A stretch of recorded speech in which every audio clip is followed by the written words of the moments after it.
Hello दोस्तों, मैं हूं अनुराग सिंह। हम लोग देख रहे हैं M2 के वीडियो लेक्चर्स। पिछले वीडियो लेक्चर में हमने देखा था कि हम लोग कॉम्प्लीमेंट्री फंक्शन कैसे निकालते हैं और उसके सारे रूल्स हमने देखा था। उसके हमारे कंडीशन थे, कितने हमारे कुछ कंडीशन थे, 4 या 5 कंडीशन थे जिनके थ्रू हम क्वेश्चन को सॉल्व करते हैं। और हमने पिछले लेक्चर में एक क्वेश्चन भी देखा था जो कि जिसका हम लोगों ने कॉम्प्लीमेंट्री फंक्शन निकाला था और उसका पर्टिकुलर इंटीग्रल क्यों नहीं हुआ था, क्योंकि वो इज इक्वल्स टू में जीरो था। उसका पर्टिकुलर इंटीग्रल जीरो था। अभी इस वीडियो लेक्चर में हम देखेंगे, कुछ क्वेश्चन है हमारे पास जो आपके वीडियो स्क्रीन पे दिख रहे होंगे। ये हम लोग कुछ क्वेश्चन सॉल्व करेंगे।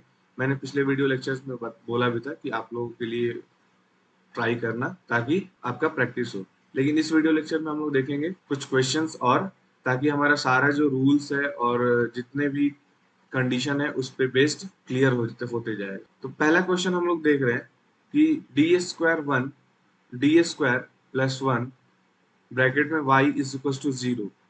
अब ये बहुत लोग सोच रहे हो कि ये डायरेक्ट दिया हुआ है D square plus one y is equal to zero, तो ये फॉर्मेट में हमें दिया हुआ है। क्वेश्चन इस फॉर्मेट में भी आ सकता है और इसको हम लोग ऐसा भी लिख सकते हैं, कैसे कि डी बाई डी एक्स, ये स्क्वायर है तो यहाँ d x square y plus में y से मल्टीप्लाई हो जाएगा इज इक्वल टू में जीरो। तो इसको हम ऐसा भी लिख सकते हैं, मैंने बताया था पिछले वीडियो लेक्चर। तो इस क्वेश्चन को अब हम सॉल्व करते हैं। तो हमने हमें पहले से दिया हुआ है डी के फॉर्म में, मतलब डी के फंक्शन में पहले से करके दिया हुआ है। तो अब हमको क्या करना है, हमने बोला था कि कॉम्प्लीमेंट्री फंक्शन निकालने के लिए डी के जगह पे, कैपिटल डी के जगह पे क्या करना है, पुट कैपिटल डी के जगह पे हमको m पुट करना है और हमको f ऑफ m निकालना है और जिसको जीरो से इक्वेट करना है। तभी हमारा उसका रूट्स निकलेगा और रूट्स निकलेगा तो हम कॉम्प्लीमेंट्री फंक्शन रूल्स के मुताबिक हम लोग सॉल्व कर सकते हैं, राइट। तो हमने यहाँ पे d is equal to m put करना है, तो क्या आ जाएगा हमारा m square plus one is equal to zero आएगा। यहाँ तक कोई दिक्कत? ओके, क्या आएगा, m square plus one equals to zero. अब इसका हमको रूट्स निकालना है, तो m की वैल्यू क्या आएगी, यहाँ से जीरो प्लस माइनस आयोटा आएगा, आयोटा आएगा। तो हमारा ये कौन सा कंडीशन हो गया, जो हमारा ये कंडीशन हुआ, ये कौन सा कंडीशन हुआ, m की वैल्यू हमारे पास जीरो प्लस माइनस आयोटा आया। तो हमने देखा था कि जो हमारा अगर m का value alpha plus beta iota अगर रहे, तब हम क्या करते हैं, तब हम कंडीशन क्या कौन सा लगाते हैं, e to the power alpha x c one cos beta x plus में c two sine beta x. Okay, तो अब अल्फा हमारा यहाँ पे क्या है, जीरो है। तो इस कंडीशन में हमारा जो सी एफ हो जाएगा, सी एफ क्या होगा, मतलब y की वैल्यू क्या हो जाएगी, e टू द पावर में जीरो एक्स ब्रैकेट में c one cos of beta, beta की वैल्यू यहाँ पे क्या है, वन है। तो cos of one x plus c two sine of one x. Okay, अब यहाँ पे हमारा सी एफ ही क्यों निकलेगा, केवल जो हमारा कंप्लीट सॉल्यूशन होगा, कंप्लीट सॉल्यूशन होगा वो क्या होता है, तो वो होता है C F plus P I. लेकिन इसका हमारा पी आई क्या है, जीरो है। तो हमारा जो कंप्लीट सॉल्यूशन होगा वो क्या हो जाएगा, y equals to e to the power zero x c one cos x plus c two sine x. ये हमारा आंसर हो गया। अब हम यहाँ से सेकंड क्वेश्चन देखें। इस क्वेश्चन में किसी को डाउट? अब हमारा सेकंड क्वेश्चन देखते हैं। तो सेकंड क्वेश्चन में भी पहले वैसे करेंगे। अगर इस ये दिया हुआ है तो हम इसको क्या लिख सकते हैं, इस फॉर्मेट में लिख सकते हैं या डायरेक्ट सॉल्व कर सकते हैं। डायरेक्ट सॉल्व करेंगे तो यहाँ पे क्या आएगा, put d is equals to m put करेंगे और f ऑफ m को हम जीरो से इक्वेट कर देंगे। तो यहाँ पे क्या आ जाएगा हमारा, अगर m पुट करेंगे तो m square plus m minus one equals में जीरो। अब इसको सॉल्व करेंगे इसको। अगर हम इसको सॉल्व करेंगे तो हमारा क्या आएगा, m equals to minus b मतलब minus one plus minus under root one minus four into one. क्यों? क्योंकि हम जानते हैं हमारा फॉर्मूला क्या होता है, फॉर्मूला पता है, minus b plus minus under root b square minus four a c divided by two a. ये फार्मूला होता है, हमने देखा है पहले, बहुत सारा हमने क्वेश्चन सॉल्व किया होगा 11th 12th में। राइट। तो हमने इसका रूट्स निकाल लिया, तो इसका रूट्स की वैल्यू क्या आएगा भाई, जरा देखो। रूट्स की वैल्यू यहाँ पे आएगा -1/2 प्लस माइनस √3/2 आयोटा। √3 आयोटा आ गया। अब इस ये कौन से फॉर्मेट में आया, ये हमने देखा, तो ये कौन सा फॉर्मेट आया, अल्फा प्लस बीटा आयोटा के फॉर्म आया। तो हम इसका वाला कंडीशन लगा देंगे। कंडीशन हमने देखा है पिछले क्वेश्चन में जस्ट। तो इसका कंडीशन निकालने के लिए हमारा जो y का वैल्यू हो जाएगा, मतलब CF क्या निकलेगा इसका, e⁻, अल्फा। अल्फा की वैल्यू क्या है यहाँ पे, -1/2, यानी -1/2x ब्रैकेट में C1 cos बीटा। बीटा की वैल्यू क्या है भाई, बीटा की वैल्यू क्या है, √3/2 इंटू x हो गया। यहाँ से अब क्या होगा, प्लस C2 साइन बीटा की वैल्यू √3/2x। तो ये हमारा, और इसका पी आई क्या है, हमारा पी आई हम किस लिए निकालते हैं, हमने जाना था कि पी आई हम निकालते हैं राइट हैंड साइड के लिए, लेकिन राइट हैंड साइड हमारा 0 है, तो यहाँ पे पी आई की वैल्यू क्या हो जाएगी, पी आई बराबर 0 है, जो कंप्लीट सॉल्यूशन होगा C F plus P I, और पी आई हमारा 0 है, तो y की वैल्यू क्या हो जाएगी, e⁻⁻1/2x c1 cos of √3/2x plus c2 plus में c2 साइन ऑफ √3/2x हो जाएगा। तो ये हमारा क्या हो गया, आंसर हो गया। अब ये देखो, एक ये क्वेश्चन है, d³ - 1 इज इक्वल्स टू में 0 है। ओके, तो d³ - 1 अगर हम यहाँ पे इसको सॉल्व करते हैं, इसको सॉल्व करें, तो d³ - 1 y है। इसको हम अगर डिफरेंशिएशन के फॉर्म में लिखें या डिफरेंशियल इक्वेशन के फॉर्म में लिखें, तो इसको हम कैसे लिख सकते हैं, d/dx³ यानी d³ इंटू वाई माइनस में y इज इक्वल्स टू 0। इसको लिख सकते हैं, या तो ये फॉर्म में क्वेश्चन दे सकता है, या ये फॉर्म में क्वेश्चन दे सकता है। यही दो फॉर्म में क्वेश्चन देगा।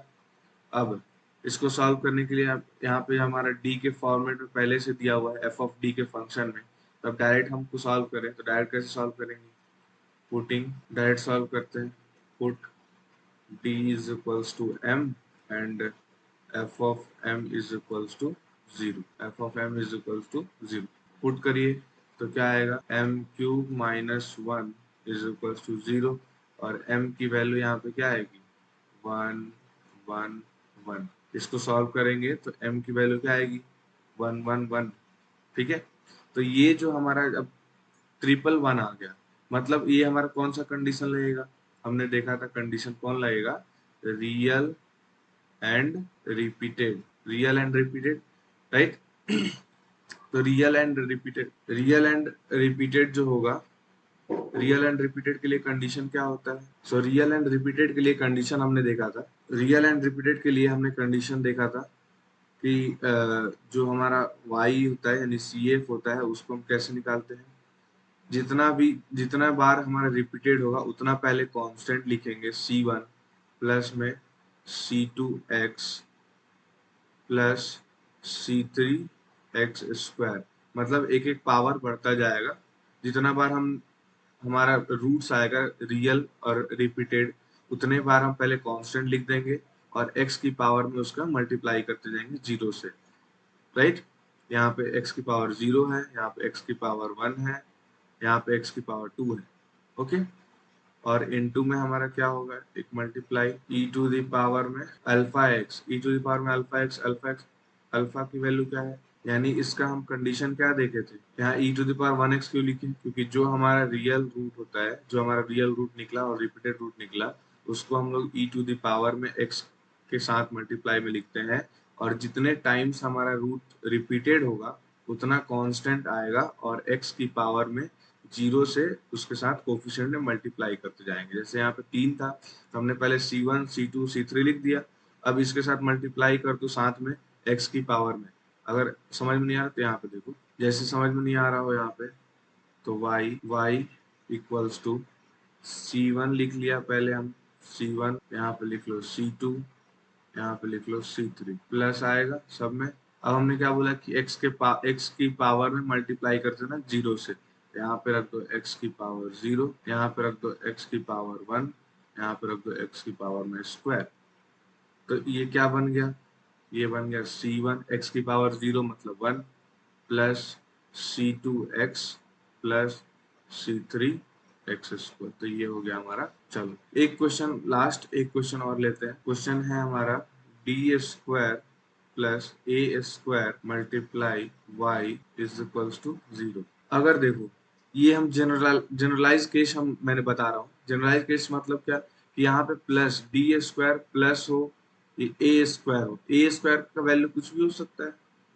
अगर इसको ए स्क्वायर के सॉल्व में अगर हम इसको कुछ सॉल्व करेंगे तो हमारा क्या आएगा, तो d की जगह पहले हम क्या करेंगे, d is equals to put करेंगे, d is equals to m put करो और f ऑफ m जो है उसको 0 से इक्वेट करेंगे, राइट।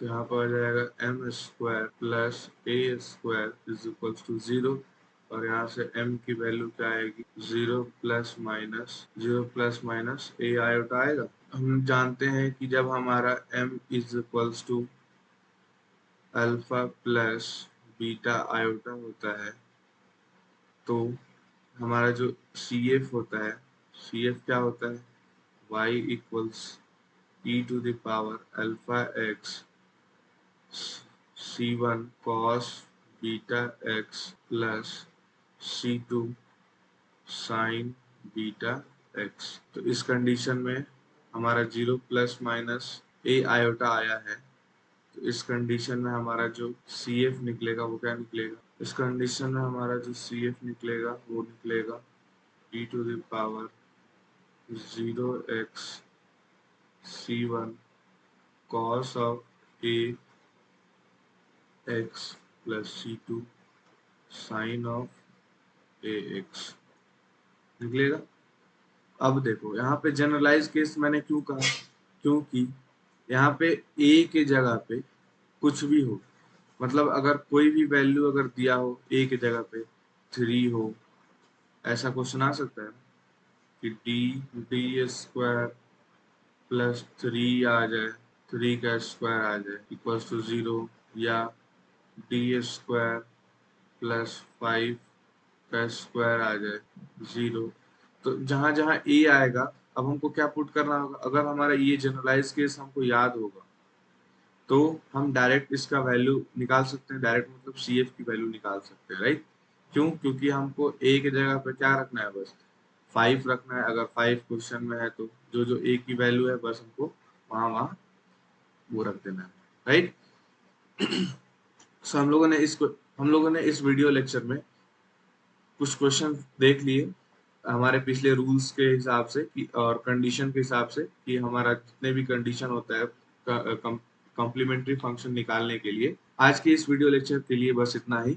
अगले वीडियो लेक्चर में हम लोग देखेंगे कि हम पर्टिकुलर इंटीग्रल कैसे निकालते हैं। पर्टिकुलर इंटीग्रल के कुछ रूल्स होते हैं, जैसे कॉम्प्लीमेंट्री फंक्शन के कुछ रूल्स थे, कंडीशन होते हैं जो हम कंडीशन देखेंगे और क्वेश्चन को सॉल्व करेंगे। थैंक यू हमारे साथ बने रहें और आगे के वीडियो लेक्चर्स देखते रहें। अगर आपको वीडियो अच्छा लगे तो प्लीज लाइक एंड सब्सक्राइब करें।